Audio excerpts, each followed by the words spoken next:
hope you are all having a good day. If you're watching this, in the afternoon or the night, if you're watching this, right in the morning, which is, which is very, in what do I say? It's very inspiring that are watching a class right in the early morning. If you are, hope you all will have a good day. Will have a good day ahead of you. Anyway, right. So let's just get into our next chapter under civics. Local self-government.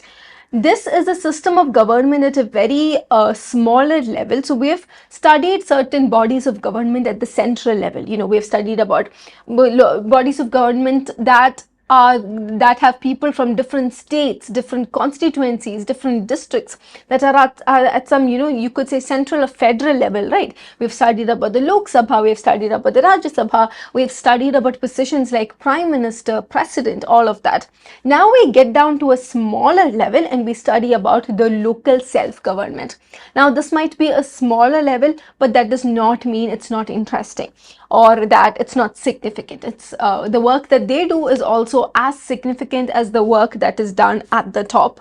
Obviously, the work at the top might be a bit more complex, but it is just the work that's done at the local level is as significant enough. Okay, so let's move on to the beginning. Introduction of the local self-government. What does it refer to?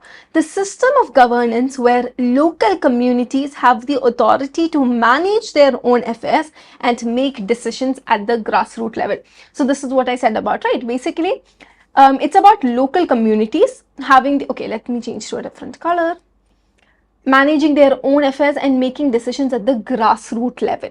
In India, so we have something called PRIs, Panchayati Raj institutions. They serve as the foundation of local self-government.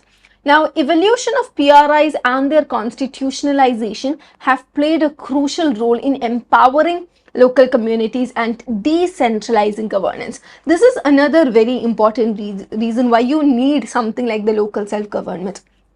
So somebody might ask, oh, why do we have such a complex system? Why don't we just have somebody at the center and maybe 2 or 3 bodies at the center who deal with everything? We have executive, legislature, judiciary, right? Why don't we have all of this at the center and just let them do everything? So it's not exactly one body, it's 3 bodies, 3 independent bodies. So there is a separation of power. Why is that not enough?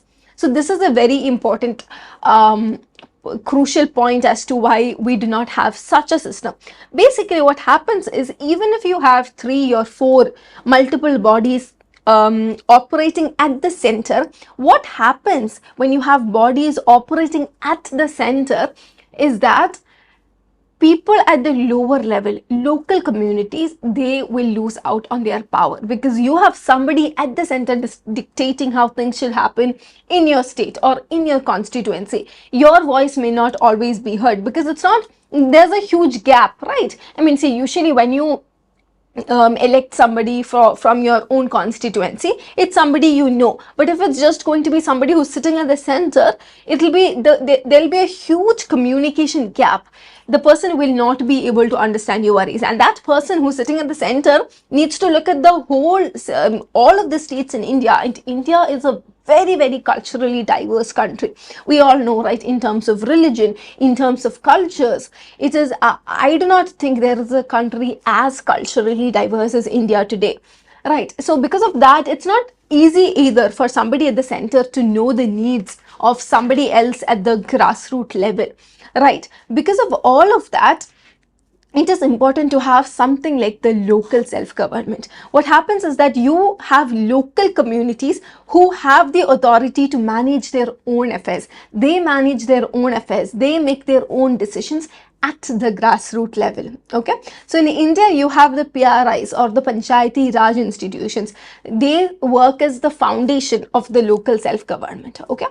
Right, and this is so a result of the local self-governance is that you can empower local communities and decentralize governance. Okay, moving on, we will look at certain committees that were formed which helped in the evolution of Panchayati Raj institutions. Okay, we just studied about PRIs, right? Panchayati Raj institutions. Basically, When you talk about local governance or government, you have certain institutions. This is what we call the PRIs. Okay, we will look at certain committees under the Panchayati Raj institutions. Okay, we have the Balwant Rai Mehta Committee, Ashok Mehta Committee, LM Singhvi Committee, K. Santanam Committee. So that's 4 committees we'll be looking at under evolution of Panchayati Raj institutions. Let's begin. Balwant Rai, okay, these names might be a bit difficult. So just sort of remember, you have 2 Mehta committees. One is Balwant Rai Mehta, the other one is fairly easy, Ashok Mehta. And then you have a K. Santanam committee and then an LM Singhvi committee. Okay. Balwant Rai Mehta Committee, this was formed in 1957. In 1957, the Government of India appointed a committee to examine the functioning of the Community Development Program 1952 and the National Extension Service 1953 and to suggest measures for their better performance. The committee submitted its report in November 1957 and recommended a scheme for democratic decentralization, which ultimately came to be known as the Panchayati Raj that we have today. Right. So basically, why was this committee set up? I'll tell you. Basically, it was set up, there was a community development program which was set up in 1952, a couple of years before this Balwant Rai Mehta committee was formed. This community development program, their role was to look at these local communities and see whether people were satisfied, whether their rights were being met, whether their needs were being met, things of that sort. Okay, so what they basically had is that and also, yeah, not just the Community Development Committee, but also the National Extension Service in 1953, right? So their goal, the Balwant Rai Mehta Committee's goal was to just look into the working of both of these committees, both of these programs. One is the Community Development Program and the other one is the National Extension Service, and then suggest measures for their better performance. Now, this committee submitted its report in 1957, November 1957, and then so that is when they did their research as to, how these programs were functioning, how were the people reacting, were they satisfied with the current government and all of that. That's when they realized that there is a need for representation at the local level, and that is how the decision for a Panchayati Raj came into place. So the goal, like I said initially, was democratic decentralization. Basically, decentralization in a democratic way. Decentralization, I think, is a term that we have seen multiple times before. So I'll just explain what we mean by it. So basically, see, when you have power in the hands of just one person or a couple of bodies, or multiple bodies but at the same place, like for example, if you have 5 bodies, yes, but they are all at the center, all the power is concentrated towards center, right? Decentralization means you basically have the power split into different parts. So when this happened, when you would have a local self-government, the thing is, the center would have power. We are not saying the center will not have power. No, the center will, but then the local self-government will also have some power. So the center will not be the only place with power. The power will be decentralized. That's what we mean when we say decentralized. To not have it focused, to not have power concentrated in one region is what we mean when we say decentralized. Okay, moving on. LM Singhvi Committee, 1986. The LM Singhvi Committee was appointed in 1986 by the Rajiv Gandhi government to study the feasibility of constitutionalizing PRIs. What is PRI? We just studied it in the last page. Panchayati Raj institutions. Okay. Panchayati. I know my handwriting is very bad. This is not for you to read, it's just for you to remember. So you should know that this is Panchayati Raj institutions, okay? The committee recommended the inclusion of PRIs in the constitution as a means to ensure their constitutional status and protection. This committee's recommendations laid the groundwork for the 73rd Constitutional Amendment Act 1992. Okay, so this committee basically, what did they recommend? The inclusion of PRIs in the constitution as a means to ensure their constitutional status and protection. Now, this recommendation is what laid the groundwork for the 73rd Constitutional Amendment Act in 1992. Okay. Now moving on to K. Santanam Committee 1962. The K. Santanam Committee, also known as the Committee on Plan, Projects and Expenditure, was established in 1962 to review the financial and administrative arrangements of the Panchayati Raj system. Although it was not specifically focused on the evolution of Panchayati Raj institutions, its recommendation had a significant impact on strengthening local self-government. Okay. So now we'll be learning about the K. Santanam Committee. It was known as the Committee on Plan, Projects and Expenditure. Established in 1962 to review the financial and administrative arrangements of the Panchayati Raj system. So what was their goal? To review financial and administrative arrangements. So once this Panchayati Raj system was set up, when was the Panchayati Raj system set up? In 1957 under the Balwant Rai Mehta Committee, right? Once this was set up under the Balwant Rai Mehta Committee, in 1962 under the K. Santanam Committee, basically we have gone from the very first committee to the very last committee. So PRI was set up in the first committee, PRI was reviewed in the last committee that we will be learning. Okay, right, once it was reviewed, there were certain recommendations and they had a significant impact. We do not have to learn what the recommendations were. I mean, obviously if you're interested, it's great, it will be great if you can read on it. Like I've said multiple times, see, whatever you study, it should not be for the sole purpose of exams. It should be for the purpose of understanding what's going on. And especially for a subject like civics, if you read more, it will largely help, because for most of your entrance exams, especially for RIMC entrance exam, your questions, social science comes under general knowledge. Okay, so social science is not as a separate subject, it is something that you have under general knowledge. And because it is under general knowledge, what happens is they can ask you anything. Absolutely anything can be asked, right? So, and there are certain topics that they usually ask from, but even in one specific topic, there are many things. So when I teach, what I do is I try to cover as much as possible. I try to cover more than there is in most guides, but then again, not a lot more, because that would be giving you a lot of that would end up being redundant, because you will have to study too much and it's something that in depth might not be asked. So what I do is I try to give whatever content I feel is important, and then when I discuss questions, I make it a point to discuss questions which are not specifically given in your notes, so that even if you see questions which you have not studied in your notes, you sort of know a way to answer those questions, right? So this is what I do on my part. What you can do on your part is, whenever you study a specific topic, if there are some interesting subtopics you have, choose like from every topic, obviously depending on the length of the topic, choose like 3, 5 or so interesting subtopics and then read about those subtopics. So you will come across new points which might be asked for your exams. Or when you do questions from your exam papers, you might see some questions which were not from the syllabus, right? So you just underline those questions that you see and get some extra information on those topics, right? So just find the topic. You will get an idea of which topic that question is from, and once you get an idea of which topic is this question from, just try reading more on that topic. So the next time a question is asked from that same topic, you will be able to get it. Okay, so you could sort of do things of that sort. And obviously there is an exam that you want to clear, but there is also knowledge that we all want to gain, right?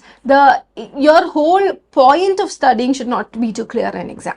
Clear an exam, I'm not saying it should not be your goal at all. Of course it should be a goal, but always be open to gaining knowledge. That is as important, because you can always study for exams, but after you reach a certain point, it is important to have that drive for knowledge. If you do not have that drive and genuine interest for knowledge, it's going to be difficult. So try to always keep having that drive for knowledge, keep having that drive to explore. Okay, that's a lot of motivational talk. Moving on, we look now at the constitutionalization of Panchayati Raj institutions. Constitutionalization of Panchayati Raj institutions. It was introduced the first time by Rajiv Gandhi government in July 1989, but not passed by Parliament. Okay, the second time it was introduced by VP Singh government in November 1989, but there was a fall of the government that happened due to which it did not end. So what are we talking about? I'll tell you. We will see. Finally, the Narasimha Rao government introduced the Constitutional Amendment Bill in the Lok Sabha. When was this introduced? September 1991. When I used to study these dates that sounded so old, one way I used to sort of remember it is I would think I would either take my mother or my father, the year they were born in, and see at what age were they in this year that's given. So 1991 seems like very long ago, but when I compare it with my parents, like my father in 1991, he would already have been 20 years old. So it's not that far away. My so like that was the way I used to look at it, just it was also easier to, it also made it easier to remember. So I could be like, okay, the Narasimha Rao government brought the Constitution Amendment Bill when my dad was 20 years old. It was somehow easier for me to remember than remembering in 1991. So I mean, try to find easy ways to remember years. One thing about a subject like social science is that you will have a couple of years to remember. So there are, I mean, I've said this before, there are many ways of memorizing things, very interesting ways. Just Google it and you'll find many interesting ways. So one is to sort of find a chronology. By chronology we mean order, right? So try to make an order of in which things happened, make a story of that order. Like for example, say if you have certain words to remember, let's say tea, cup, book, paper, pen. Okay, instead of just remembering tea, cup, book, paper, pen, try to make a story. So I wanted tea. I wanted to drink tea, so I got a cup. And then when I had that beautiful tasty tea, I decided, oh, let me just read a book. Reading a book while having tea is very interesting. While reading the book inspired me so much that it made me want to write. So I searched for a paper and a pen and I decided to start writing. So when you make such a story in your mind, the words will remain stuck in your head. You will not forget the words. Otherwise, you might be like, okay, tea, cup, book, oh, I don't remember the next word. I mean, this is a very example, it's a very base level. It won't be of this sort. So when you learn years and parts of the constitution, schedules of the constitution, you'll have to, when you make up stories, it will be very, very useful to remember. Or use figures, imagine things, visualize things in the form of figures. That works for some people. Or just write it down somewhere where you see it all the time. So because of the number of times you see it, say like somewhere that you pass through every day, then because of the number of times you see it, it will be easier for you to remember. Or make flashcards. Flashcards are also something that I explained earlier. Basically, it's that cards on one side you will have the question and then the other side you will have the answer. Either you can make the flashcards and then use it to either play with your friends, question your friends, or just for yourself. So like, okay, you just make small flashcards, keep it with your pocket and then just take it with you anywhere you go. So if you're waiting somewhere, if you're at a place and if you're waiting for something, or just in a bus, traveling in a bus or something, instead of doing anything else, just take those flashcards then and just go through it. So that is one method, flashcards. And if not physical flashcards that you can make, there are also flashcards that you can make in sites. Through the internet, there are certain sites. There are sites like Quizlet. I don't know if they are free anymore. Back in my time when I was in 9th, it was free, and Quizlet was a beautiful tool for me to use as flashcards. And this is not a promotion. This is just something that worked for me. There would obviously be other sites. So things like that. There are many different ways to memorize things, especially with the advent of technology. If you just search, how do I remember social science years, they will come up, Google will come up with very, very interesting methods. So try those. Okay, moving on. Right, so this Narasimha Rao government is the government that introduced the Constitution Amendment Bill in the Lok Sabha, and this was introduced in September 1991. It was passed by the Lok Sabha on 22nd December 1992 and by the Rajya Sabha on 23rd December. Later, it was approved by the 17 state assemblies and received the assent of the President of India on 20th April 1993. So basically, when the bill, when somebody wants to start, have some policy. Okay, so I'll tell you this process. Before you have something as a law, what happens is first it will be in the form of a bill. A bill is basically at a stage when it has not been passed or approved by different bodies of the government. So first you introduce it as a bill. once you introduce it as a bill, it has to be passed by the Lok Sabha and the Rajya Sabha. Depending on, either it might be a simple majority or it might be 2/3 majority, not sure, right? It could be different kinds of majority, right? So once it is passed by the Lok Sabha and the Rajya Sabha, in some cases you might also need the approval of state assemblies and the assent of the President of India. After all of that needed approval is done, it emerges as an act. Okay, once this act comes into implementation, and there are certain rules that you need to define when you bring it to the general public, once all of that is done, that is when it becomes a law. Okay, Constitutional Amendment Act 1992 came into force on 24th April 1993. Okay, so this is when, so the 73rd Constitutional Amendment Act came into force on 24th April 1993. Okay, moving on. Parliamentary system of the government. Now we'll be looking at something called the parliamentary system of the government. So basically, when we talk about government systems, you have largely two types of government systems. There is a parliamentary system and there is a presidential system. So first we'll be studying about the parliamentary system, then we will be moving on to the presidential system of government. Just one page, and then we'll study something that we've studied right now, the 73rd Constitutional Amendment Act. We'll be studying the 73rd Constitutional Amendment Act in detail. Okay, we'll be also looking at certain features of the act. After that, we have just one more thing. We'll be looking at the three-tier system and municipalities in India, and with that we are done with this chapter. So like the topics are less, but under each topic we have quite some content to learn. So for our previous chapters, like for example legislature or executive, under every topic we did not have much content. Here under every topic you have a bit more content to learn, but once you understand, it's all good. Okay, so moving on to the primary types of government systems, parliamentary and presidential. Coming to the parliamentary system, we'll first study about the parliamentary system and then look at certain features, about 8 features that we'll be looking at today. So parliamentary system. The Constitution of India provides for a parliamentary form of government, both at the center and the state. Article 74 and 75 deals with the parliamentary system of center, and Articles 163 and 164 in the states, basically the parliamentary system of the states. The parliamentary system of the government is the one in which the executive is responsible to the legislature for its policies and acts. Okay, what do we mean by this? For certain policies or acts to be passed, the executive cannot decide on its own. Okay, we have studied the executive and legislature before, so I'll give you some time. Tell me 2 bodies that come under the executive. I'll give you some time.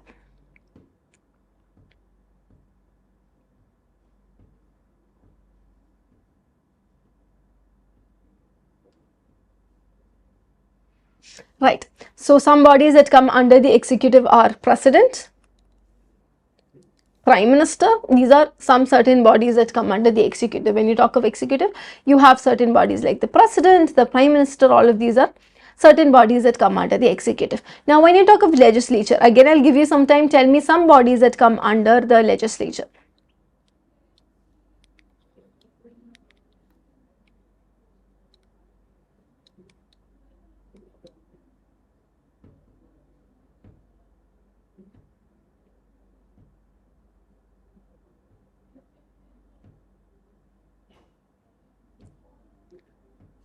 Right, so time's up. Some bodies are Lok Sabha, Rajya Sabha.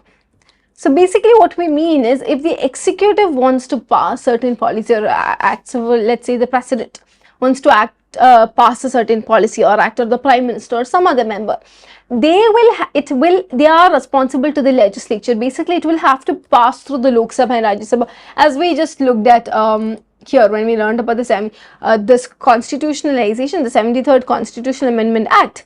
Basically they wanted to pass it. So first it was introduced as a bill and it had to be passed in the Lok Sabha, Rajya Sabha and also the state assemblies. The state assemblies also come under legislature. What are these? Basically we had learned, do you remember Vidhan Sabha?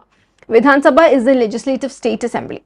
Okay, so it had to be passed by all of these in order for it to become an act. And right, so that's what we mean. The executive is responsible to the legislature. That is what we mean when we talk about a parliamentary system. That is what we have in India at the center, but it's also there at the states. The parliamentary government is also known as cabinet government or responsible government, and another name for this model is Westminster model of government. Okay, and some places where you have, like I said, India obviously, but we also have it in places like Britain, Japan, Canada. These are some places where you have the parliamentary government, where the parliamentary government is famous. Now, moving on to some features of the parliamentary government, we'll be looking at some important features: nominal head, majority party rule, collective responsibility, political homogeneity, double membership, leadership of the prime minister, dissolution of the lower house, secrecy. Okay, beginning with the nominal head. The head of the state holds a ceremonial position and is the nominal executive. Okay, so basically head of the state holds okay, what do we mean by ceremonial position? Have you heard of the word ceremony? It's basically like, you could say a program, but a program where you have certain specific rituals and things happening. It's not exactly related to the word. Basically what it means is that in very frank terms, you have them in the position of power. They are the ones who are the representatives, but in reality, they don't have a lot of power. You just sort of have them in the position of power. The nominal head is the one in that position of power, but in reality, they do not have a lot of authority or power. That is what we mean when we say nominal head. It's nominal. Majority party rule. The party which wins majority seats. This is what we have in India, right? The party which wins majority seats in the election of the lower house from the government is the one that wins. In India, the president invites the leader of the majority party in Lok Sabha to form the government. So the president is the one, he or she invites the leader of the majority party in the Lok Sabha to form a government. Moving on. Collective responsibility. The council of ministers are collectively responsible to the parliament. Basically, for the things that they have done, it's not individual. You come under a council of ministers and you are collectively, as a team, you are responsible to the parliament. Political homogeneity. Usually members of the council of ministers belong to the same political party. Okay, so there is a political homogeneity that you have. Your members of the council of ministers will belong to the same political party. Why do you have this? Do you think this is a problem? So I'll tell you the reason why we have it. Whether it's a problem or not, you can decide on your own after your own research if you want to. The reason we have this is because see, whichever party is ruling, they will have an ideology, right? Every party has an ideology of their own, which is why they are formed into parties. It's not just about people, it's about the party that you are from and the ideologies of the party. So when you have different, in a council of ministers, if you have ministers from like different political parties, there will be differing ideologies. And how do you decide the right one? That will be an issue, right? So which is why they have council of ministers belonging to the same political party. Double membership. The ministers are members of both the legislature and the executive. Okay, so it's sort of like a double membership. The ministers will be members of not just the legislature, both the legislature and the executive. Sixth, leadership of the prime minister. The prime minister plays the leadership role in the system of government. He is the leader of council of ministers, leader of the parliament, and leader of the party in power. Okay, so the prime minister is the one who has the leadership role when it comes to the system of government. So he's called the leader of ministers, the leader of the parliament, and leader of the party in power. Dissolution of the lower house. The Lok Sabha can be dissolved. This is something that we have learned under, I think, legislature or executive, don't really remember which one. But this is something we have learned earlier also, that the Lok Sabha can be dissolved by the president on recommendation of the prime minister. Alright, so the prime minister will assist. There will be a recommendation of the prime minister. Secrecy. The ministers operate on the principle of secrecy of procedure and cannot divulge information about their proceedings, policies and discussions. So ministers basically have a policy of, not a policy exactly, you could say principle of secrecy. They cannot divulge information about their proceedings, policies and discussions. Basically, they need to be secret about what's happening. top secret. Okay, so you need to maintain a level of secrecy. Now, these are some basically features of the parliamentary system of government. Just go through everything again. Nominal head, majority party rule, collective responsibility, political homogeneity, public double membership, leadership of the prime minister, dissolution of the lower house, and secrecy. With that, we're done with the first part under local self-government. Now we'll be having maybe one or two more sessions under local self-government, and then we will be done. Okay, so that's it. We're done with the first part. I hope you all continue to have a good day, or if it's night for you guys now, hope you all have a good night's sleep.